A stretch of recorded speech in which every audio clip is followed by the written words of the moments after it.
During the economic panic of 1873, agricultural prices were declining. Farmers, who were already suffering financially due to industrialization and urbanization, were in even greater turmoil as they saw their profits slip away. Many of these farmers believed that it was the Eastern bankers and businessmen who were setting the government's currency policy, and they began seeking change. Loosely knit farmers' alliances were formed during the 1880s, and they lobbied for regulation of the railroads, tax reform, and the free and unlimited coinage of silver. The pleas of these groups went largely ignored by the Republicans and Democrats. But the growth of the farmers' alliances was so rapid that talk of a third political party soon began. In 1892, a political convention in Omaha marked the birth of the Populist Party. The Populist platform centered mainly on the free coinage of silver, graduated income tax, government ownership of transportation and communication, and most improbably, the complete abolition of national banks.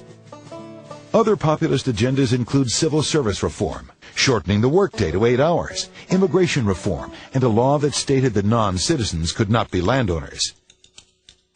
The Populists gained the most support among farmers in the West and South, who were increasingly disillusioned with the Democratic Party. But industrial workers in the East were also drawn to the new party by the promise of a shorter workday and pensions. In 1892, the Populists ran their first candidate for president and received over 1 million popular votes, a surprising show of strength for a fledgling party. In the 1894 midterm congressional elections, populist candidates collected nearly 1.5 million votes. This startling increase proved that many Americans favored populist politics, and the Democratic Party took note.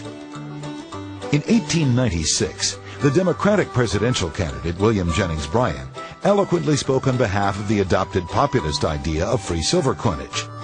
This change in party platform swung the majority of populist votes to the Democrats, who in turn lost to the Republican candidate William McKinley.